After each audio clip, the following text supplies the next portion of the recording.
तपस्या का फल।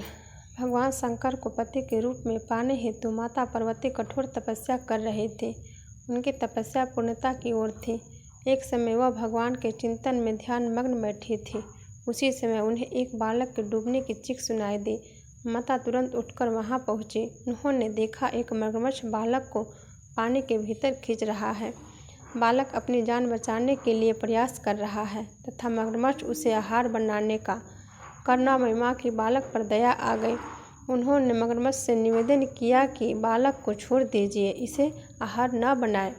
मगरमच्छ बोला, माता, यह मेरा आहार है। मुझे हर छठे दिन उदर पूर्ति हेतु जो पहले मिलता है उसे मेरा आहार ब्रह्मा ने निश्चय किया है। माता ने फिर कहा, आप इसे छोड़ दें, इसके बदले मैं अपनी तपस्या का फल दूंगी।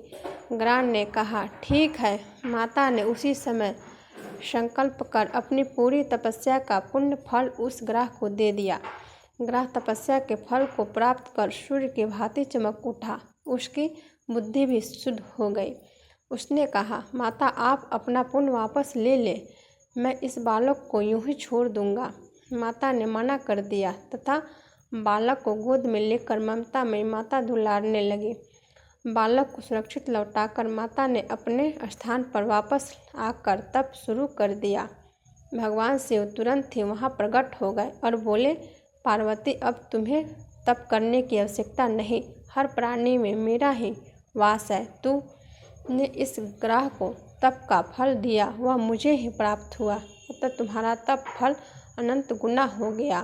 तुमने करुणावश द्रवित होकर किसी प्राणी की रक्षा की, अतः मैं तुम पर प्रसन्न हूँ तथा तुम्हें पत्नी रूप में स्वीकार करता हूँ।